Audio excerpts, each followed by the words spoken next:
뉴스쇼가 수요일에 마련하는 코너입니다. 라디오 재판정.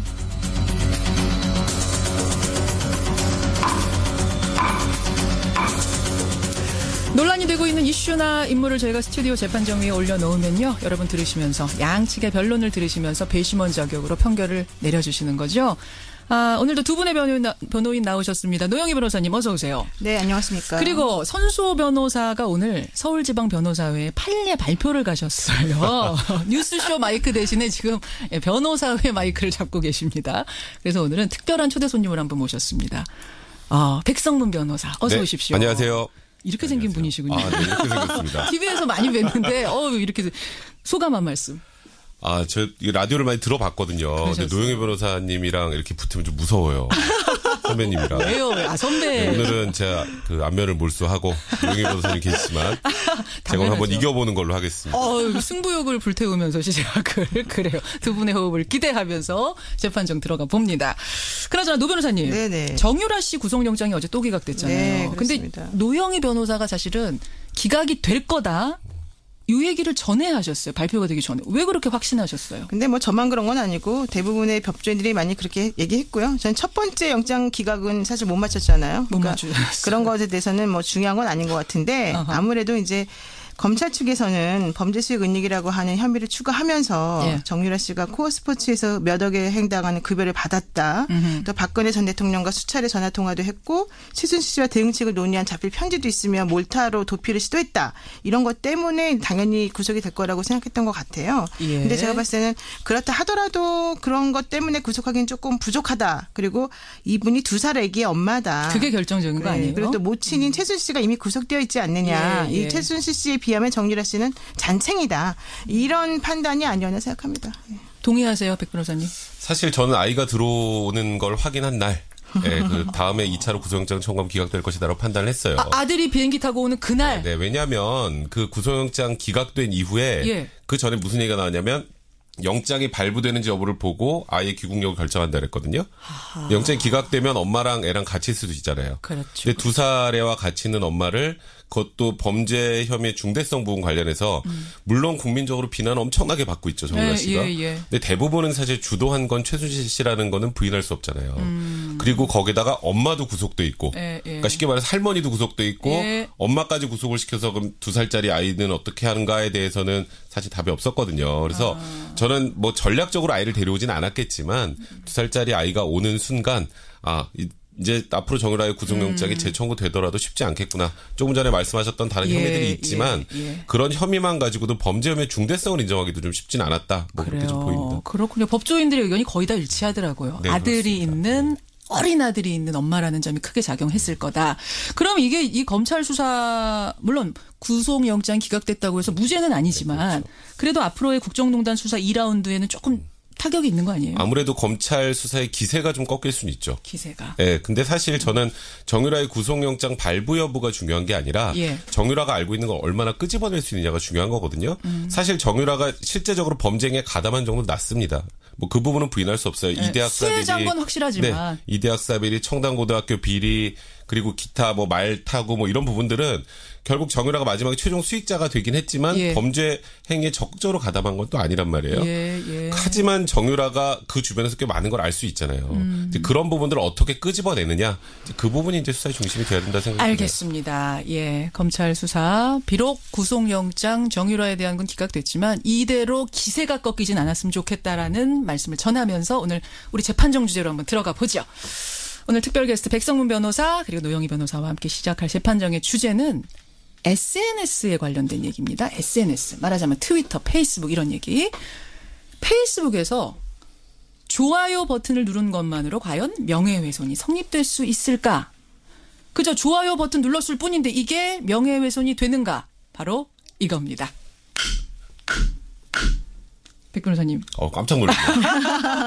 죄송해요. 제가 예고를 좀 했었어야 되는데. 변호사님. 이게 도대체 무슨 사건이에요?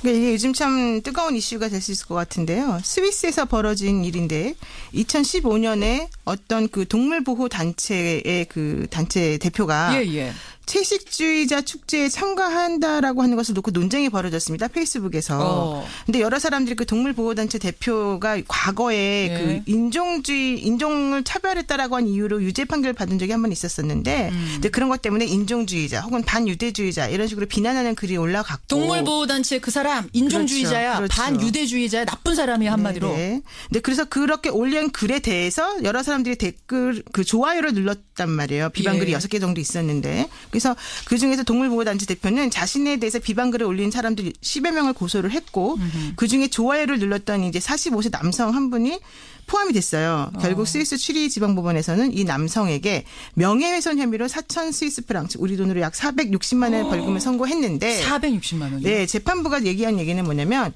좋아요를 누르는 건 그 발언을 공개적으로 지지하는 명확한 행위다. 그래서 페이북 친구와 팔로워들에게 어차피 공유가 되기 때문에 이것에 대해서는 당연히 처벌해야 된다. 이런 입장을 펼쳤습니다. 그러니까 비방글에 좋아요 버튼 눌렀을 뿐인데 460만 원의 벌금형을 받은 이 사건. 과연 이게 가능한 거냐? 이 남자 진짜 무죄냐 유죄냐? 두 변호사님 의견부터 확인하죠. 백 변호사님. 저는 제 실제 본심과 좀 상관없이. 제가 그걸 말씀드릴게요. 그 두 분이 언제나처럼. 저도 SNS를 많이 하는데 제 얘기를 하면 앞으로 좋아요를 안 눌러주실까봐. 저는 좋아요를 누르는 것만으로도 명예훼손 충분히 될 수 있다 입장입니다. 여러분, 그러니까 이게 두 변호사 입장 아시죠? 이게 이분들의 소신하고 상관없이 방송을 위해서 갈린다는 거.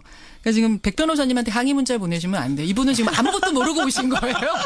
항의 문자 보내시면 안 됩니다. 백 변호사님은 그러니까 좋아요 버튼만 눌러도 명예훼손 해당한다. 유죄다. 노 변호사님. 저는 좋아요를 눌렀다는 것만으로 명예훼손이 성립한다면 표현의 자유를 너무 심각하게 침해한다. 이거는 무죄다. 이런 입장입니다. 무죄다. 50원의 단문 100원의 장문 유료 문자입니다. 샵 1212 카톡 레인보우로 무죄 유죄 노변 백변 이렇게 보내주시면 돼요. 노 변호사는 무죄다. 백 변호사는 유죄다. 명예훼손 된다. 자, 이거 어떤 분부터 얘기를 좀 풀어봐야 될까요? 노 변호사님. 네네. 무죄라고 생각하세요? 네, 그렇습니다. 이 페이스북에 있는 좋아요라는 기능이라고 하는 것은 정말로 그 글이 좋다라고 생각해서 좋아요를 누를 수도 있지만은 반드시 동의나 지지를 의미하는 건 아니고 때로는 예의상 혹은 무심코 그리고 내가 너한테 관심이 있다 이런 걸 표현하는 하나의 방법으로 사실은 쓰이는 경우가 많거든요. 예의상 관심으로 노 변호사님도 또 뭐 하시죠? 저도 페이스북 가끔 하는데 제가 아는 사람들이 글을 올리면 그 글의 내용에 대해서 특히 깊이 아주 막 따져보지 않고 반갑다라는 뜻으로 좋아요를 눌러주는 경우가 많아요. 반갑다 혹은 여러분 내 관심 있다. 당신의 행동에 대해서 내가 관심을 표명한다. 이런 정도의 나 잘 읽었다 이런 의미로 누르기도 해요. 좋아요. 제가 왔다 갔다. 제가 왔다 갔다. 내가 너의 담벼락에 왔다 갔다. 인증의 의미로도 누른다. 그렇죠. 그런 의미를 많이 누릅니다. 진짜 지지해서 찬성해서가 아닐 수도 있다. 백 변호사님. 그런데요, 지금 말씀하셨던 거 예를 들어서 한번 이렇게 해볼게요. 노영희 변호사에 관련된 글을 누가 막 올렸어요. 노영희 변호사 욕을 막 엄청 써놨어요. 욕의 내용은 말씀하시지 마세요. 근데 제가 거기다 좋아요를 눌렀어요. 그러면 이 글에 대해서 제가 사실상 공감을 한다라는 의미가 일단 하나 있을 수 있고 노영희 변호사님 그 얘기 하셨잖아요. 그래도 그냥 이 사람과의 친분관계 때문에 누르는 경우도 있고 그다음에 내가 왔다 갔다 때문에 누를 수도 있다라고 하는데 제가 거기에 좋아요를 누르는 순간 8,000명이 더 볼 수 있습니다. 그 글을. 그러니까 이게 지금 페이스북을 안 하는 분들은 무슨 말인지 못 알아들을 수 있는데 좋아요 누르는 순간. 제가 좋아요를 누르는 순간 저를 볼 수 있는 분들은 제가 이 좋아요를 누른 글을 볼 수 있어요. 그러니까 지금 페북 친구가 한 8,000명 되시는 거예요. 팔로워라 그러나요? 5,000명이 이제 한도니까 그거 넘어가서 이제 팔로워까지 하면 그 정도 되는데요. 본의 아니게 제 자랑이에요. 엄청 친구가 많으세요. 그런데 그러니까 제가 말씀드렸던 것처럼 제가 좋아요를 누르는 순간 그분들이 다 볼 수 있다라는 건 사실상 제가 글을 퍼날른 거랑 똑같아요.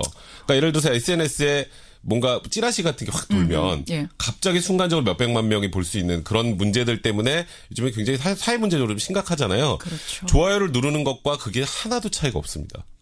이거 기능까지 생각을 해본다면 그러니까 사실상 제가 글을 올리는 것과 동일한 효과를 가져오기 때문에 이건 당연히 처벌을 해야죠. 그러니까 우리가 왜 카톡으로 가짜뉴스 퍼나르고 이런 사람들 그렇습니다. 선거 기간에 엄청나게 처벌받았거든요. 강하게. 이것과 다를 게 없다. 퍼나르기 한 게. 노 변호사님. 우리나라 형법 307조에 보면은요. 공연히 사실을 적시하여 사람의 명예를 훼손하면 안 된다. 또 공연히 허위의 사실을 적시하여 사람의 명예를 훼손하면 안 된다. 이렇게 돼 있거든요. 예. 그래서 요점은 사실을 적시하는 겁니다. 그러니까 허위 사실이든 사실이든 적시, 구체적으로 적고 표현해야 된다 이런 의미가 들어가는 건데요. 다른 사람이 올려놓은 게시글에 내가 좋아요라는 버튼 하나 누른 것이 과연 그 적시라고 하는 구성 요건에 해당이 되느냐 이 부분을 따져봐야 돼요. 그래서 예. 이 SNS라고 하는 곳에서 명예훼손이 성립을 하려면 그 요건이 무엇인지 확실히 할 필요가 이번 기회에 있고요. 또 SNS라고 하는 것에는 공유나 공감을 표현하는 다양한 기능이 있기 때문에 이 각각에 대한 세부 기준을 마련해야 된다는 게 우선 전제가 됩니다. 네, 네. 근데 지금 백 변호사님 말씀은 내가 좋아요를 누르면 8,000명이 본다. 이거는 전파 가능성이 너무 높다. 이렇게 말씀하셨는데 사실 제가 좋아요 눌러도 저는 친구가 별로 없으면은 아무도 안 볼 수 있어요. 영향력도 없을 수 있어요. 예. 그런데 이제 백 변호사님 같이 특수한 경우, 특히 이분은 페이스북에서 매우 스타기 때문에 인기가 되게 많으시거든요. 그러니까 예. 이런 분들 경우에는 특별히 좋아요를 함부로 누르지 마십시오. 제가 말씀드리고 싶고요. 이분들만 그럼 특별히 주의하면 되지 무슨 명예훼손까지 그러니까 가느냐. 일반화시키기는 좀 어려운 것이 아니냐. 그리고 일반적으로 적극적으로 본인이 게시나 뭐 게시글을 올리거나 말을 함으로 인해서 표현하는 그런 명예훼손하고 예. 좋아요를 누름으로 해서 소극적으로 약간의 의사표시한 것을 그런 식으로 보는 것은 좀 부적절하지 않느냐. 이게 제 입장입니다. 근데 청취자 반론이 하나 들어왔어요. 이제 이 노 변호사님한테 하는 반론인데 아까 좋아요가 예의상 표현이다. 뭐 진짜 좋아요가 아니라고 생각한다라고 말씀하셨는데 이런 경우는 그럼 다른 의견이 있으면 좋아요 대신 댓글을 달 수도 있었다. 근데 굳이 댓글을 달지 않고 좋아요를 누른 건 진짜 좋아하는 뜻이 있으니까 좋아하는 거 아니냐? 어떻게 생각하세요? 네, 댓글을 달기 힘든 경우도 많습니다. 왜요? 뭐라고 쓰기 곤란한 경우도 있고 오히려 댓글을 달므로 인해서 본인의 의사표현을 보다 적극적으로 반대되는 방향으로 또 표시하면서 또 다른 문제가 야기될 수 있기 때문에 저는 반드시 댓글을 달 수 있기 때문에 좋아요를 누르지 말아라. 이거는 조금 안 맞는 게 아닌가 생각하고요. 그 페이스북에 그 저커버그가 인터뷰한 내용이 있습니다. 뭐라고 했냐면 페이스북 만든 사람? 네, 좋아요는 관심의 표현이자 지지하는 뜻으로 누르는데 좋지 않은 일을 위로하고 싶을 때 걸림돌이 될 수도 있었다. 그래서 예. 나빠요는 왜 없느냐는 질문이 대두됐기 때문에 예. 좋아요 외에 사랑해요, 웃겨요, 기뻐요, 놀라워요, 슬퍼요, 화나요 등 감정 표현 버튼을 추가했다 이렇게 말하고 있거든요. 2015년에 실제로 추가했어요. 예, 그렇습니다. 그러니까 2015년 전에 있었던 페이스북에 있는 좋아요라고 하는 표시는 현재의 좋아요라고 하는 것을 의미하는 것하고 좀 다르다. 이걸 말씀드리고 싶은 거죠. 다르다. 자, 백 변호사님. 지금 하나하나 지금 말씀드릴게요. 그러세요. 그 뭐 구체적 사실을 적시해야 되고 허위 사실을 적시해야 되는데 좋아요를 누른 게 글을 올린 거랑은 다르지 않느냐라는 의견이셨는데 제가 말씀드렸던 거 아까 그건 대답으로 대체할 수 있을 것 같아요. 제가 좋아요를 누르면 예. 사실상 글을 쓴 것과 동일한 효과가 된다라는 거. 예. 두 번째로 아까 뭐 영향력이 없는 사람들은 전파 가능성이 별로 없을 수도 있고 뭐 이런 표현 하셨는데 저한테 좀 조심하라고 그러셨잖아요. 예. 근데 전파가 실제로 되는 게 문제가 아니라 전파 가능성을 따지는 겁니다. 내가 좋아요를 누르는 걸 한 사람이 보더라도 이 사람이 또 거기에 그 저를 본 걸 가지고 또 좋아요를 누르면 계속 확대될 수 있는 거란 말이에요. 그러니까 맨 첫 번째 1차 전파자는 팔로워가 1명이었어도 그럼요. 그다음에 누른 사람이 5,000명이면 네. 어떡할 거냐. 그러니까 전파 가능성, 그러니까 전파가 중요한 게 아니라 가능성의 방점이 찍혀 있는 거고요. 그리고 아까 저커버그 인터뷰 내용을 예를 들어서 말씀하셨는데 좋아요가 반드시 이 글에 동의한다는 거를 의미하지 않는다라고 했는데 예. 페이스북 같은 데 보면요. 일상생활 뭐 먹을 거 올리는 분들, 여행 올리는 분들, 이런 분들, 그런 분들에 대해서는 꼭 좋아요, 관심 뭐 이런 게 아니어서 그런 걸 수도 있지만 글을 올리는 것. 예. 글에 특정하게 누군가의 명예를 훼손할 만한 소지가 있는 걸 올리는 것. 아까 제가 노영희 변호사님 욕하는 걸 뭐 이렇게 얘기 들었는데. 내용은 말씀하시지 마시고. 그 노영희 변호사님에 관련된 얘기가 있는데 제가 그거를 읽어보지도 않고 그냥 공감을 한다고요? 그냥 거기다가 이건 관심 표현이다라고 한다고요? 그건 아니에요. 그건 상식적으로 그리고 여기에도 아까 그 스위스에서 나왔던 것도 이게 왜 유죄 판결에 나왔냐면 예. 뭐 아까 인종주의자, 반유대주의자 이런 내용들을 쓰는 건 그 상대방의 명예를 엄청나게 심각하게 훼손한 내용이에요. 근데 그런 내용을 그냥 보고 관심의 표현, 인사라고 해서 거기다 좋아요를 누른다고요? 그거는 분명히 다릅니다. 그래서 실질적으로 과거에는 명예훼손이라고 해봐야 저희 셋이 마이크 끄고 누구 욕을 막 해요. 그것도 전파 가능성이 있다고 명예훼손이 된단 말이에요. 그래요. 근데 지금은 SNS를 통해서 제가 어딘가에 좋아요를 누르면 예. 파급 효과가 어마어마하게 클 수 있잖아요. 그게 그렇죠. 꼭 저 말고 그냥 SNS를 조금 하시는 분들도 마찬가지예요. 예. 그러니까 그런 사회적 위험성까지 고려를 한다면 이제 세상이 바뀌었잖아요. 세상이 바뀌었으면 법도 바뀌어야죠. 그래서 이 부분은 당연히 명예훼손이 돼야 되죠. 자, 여러분 좋아요 버튼 누른 것만으로도 명예훼손이 되느냐 안 되느냐 지금 이 얘기를 하고 있는 겁니다. 노 변호사님은 명예훼손까지는 아니다. 백 변호사님은 세상이 바뀌었다. 버튼 눌러도 명예훼손 된다. 여러분의 의견 좀 볼게요. 7998님은 말도 안 됩니다. 인터넷 뉴스 댓글에도 좋아요, 싫어요 버튼 다 있는데 악플에다가 그러면 좋아요 눌렀다고 처벌받는 건 아니지 않습니까? 근데 백 변호사님 논리라면 이것도 받을 수 있다는 거죠. 그것도 가능하죠. 가능한 거죠. 왜냐하면 지금 말씀하셨던 분들 그러니까 표현의 자유에 관련된 얘기를 많이 하시는 거예요. 내가 그 정도 의사 표현도 못 하느냐. 그러니까 표현의 자유. 근데 우리나라의 모든 기본권엔 제한이 있어요. 본인의 표현이 무한정 인정되는 건 아닙니다.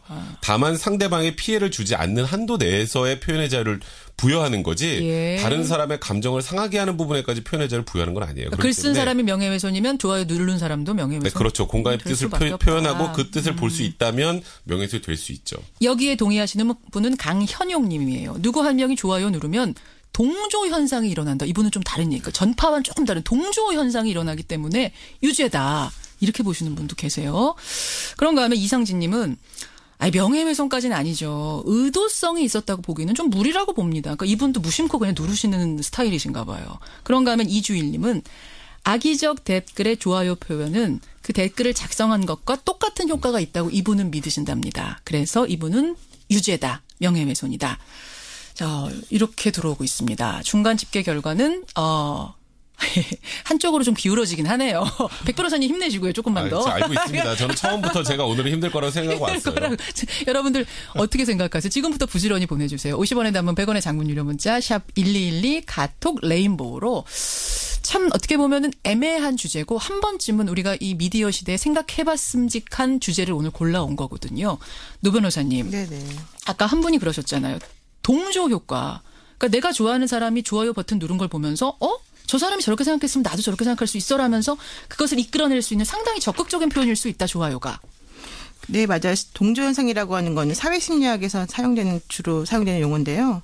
기본적으로 이제 본인이 어떤 가치관을 명확하게 가지고 있지 않다 하더라도 내가 좋아하는 누군가에 따라서 본인이 이렇게 수동적으로 따라가면서 느끼게 되는 현상을 말하는 거거든요. 근데 이제 좋아요가 물론 그런 기능도 있겠지만 좋아요를 눌렀다고 해서 명예훼손이다라는 식으로 처벌을 하기 위해서는 그 좋아요라고 하는 것의 의미가 무엇인지부터 먼저 정확하게 개념 정의가 이루어져야 되고 또 그로 인해서 좋아요라고 하는 것을 눌렀을 때 다른 그 글을 읽는 사람들이 어떻게 느끼는가도 일반적인 것으로 규정이 되어 있어야 된다고 생각을 합니다. 그러니까 일반적으로 상식적으로 지금 현재 이제 문제가 되고 있으니까는 그런가라고 지금 생각하면서 듣고 계시겠지만은 일반적으로 페이스북에 누가 글 올린 것에 대해서 좋아요라고 눌렀다고 해서 그것이 반드시 그 글을 쓴 모든 사람의 모든 내용에 대해서 다 동의한다. 혹은 그 사람과 똑같은 의미로 내가 좋아요라고 하는 걸 누른 것이다라고 사람들이 인식하지는 않는다는 거예요. 그러니까 그런 여러 가지 것들에 대해서 개념 정의가 명확히 이루어지지 않는 상황에서 함부로 형사처벌을 가하게 된다는 것은 매우 문제가 심각하고 아까 백 변호사님이 시대가 바뀌었기 때문에 뭐 명예훼손으로 처벌해야 된다 말씀하셨는데 요즘 시대에는 사실적신 명예훼손은 처벌하지 말아야 된다는 게 또 시대 트렌드입니다. 그러니까 그런 것들에 대해서는 좀 서로 간에 이견이 있는 거죠. 노 변호사님이 손 변호사님이랑 하실 때 항상 발언 기회가 적다고 하시는데 오늘 그렇죠. 아주 한풀이 하시듯이 앞에 저한테 하세요. 발언을 많이 하셨어요. 이렇게 해서 이제 시간이 갔습니다. 여러분 페이스북에 그러니까 SNS에 좋아요 버튼을 누른 것만으로 명예훼손이 되느냐 안 되느냐 스위스 법정에서는 명예훼손이 된다라고 벌금형을 아주 무겁게 내렸습니다. 우리 얘기는 아닙니다만 우리도 한번 생각해 봤는데요. 이렇게 결과가 나왔군요. 최종 이렇게 나왔습니다. 72% 대 28%, 72대 28로 버튼 눌렀다고 명예훼손까지 가는 건 너무하지 않느냐. 노영희 변호사님의 편을 들어주셨습니다. 백 변호사님 박수 치셨어요. 아니요. 저는 제가 28표, 아까 72대 28 정도가 나올 거라고도 생각 안 했어요. 사실 저도 이거를 어떻게 해야 되나, 어떻게 얘기를 해야 되나를 고민을 많이 하고 왔는데 저는 그냥 사회적 위험성이나 시대 변화에 따라서 무언가 처벌도 바뀌어야 된다 논리를 생각하고 왔으나 한계가 있네요. 제가 위로되는 댓글 하나 읽어드릴게요. 청취자 정현우 님이 남자 변호사님 목소리를 들으니까 변호사보다 성우가 낫지 않을까 싶을 정도로 목소리가 좋으시다는 칭찬으로 좀 위로 삼으시고요. 고맙습니다. 오늘 손수호 변호사의 빈자리 잘 채워주셨습니다. 백성문 변호사님께 다시 한번 감사드리고요. 노영희 변호사님 오늘 고생하셨어요. 고맙습니다. 네, 고맙습니다. 라디오 재판정이었습니다.